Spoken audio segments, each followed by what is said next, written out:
এখানকার একবার এক শিকারী তার তীরে বিষ মাখিয়ে শিকার করতে বেরিয়েছে। সেই বিষটা শিকারে না লেগে গেল একটা গাছে। গাছটা স্বাভাবিকভাবে একদম মারা গেল।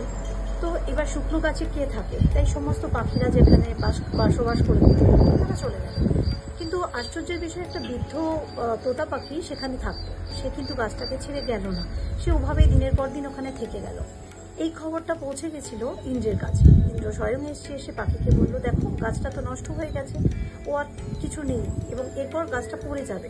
তার আগে তুমি বরং তোমার বাচ্চা কাচ্চা নিয়ে ওই সমুদ্রের পাড়ে যে গাছটা আছে সেখানে চলে যাও। তো পাখি বলল, না, কি করে যাই বলুন, আমার ছোট্টবেলা থেকে আমি এখানে বড় হয়েছি, এখানে আমার সংসার হয়েছে, সুখ দুঃখ সমস্তটা পেয়েছি।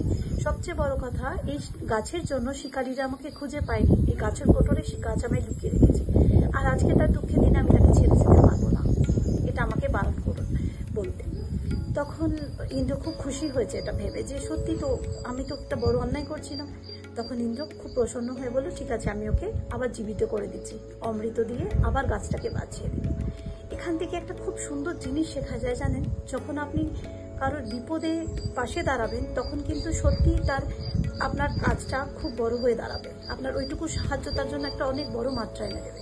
সুখের সাথী অনেককেই পাবে, কিন্তু দুঃখের সাথী কাউকে পাওয়া যায় না।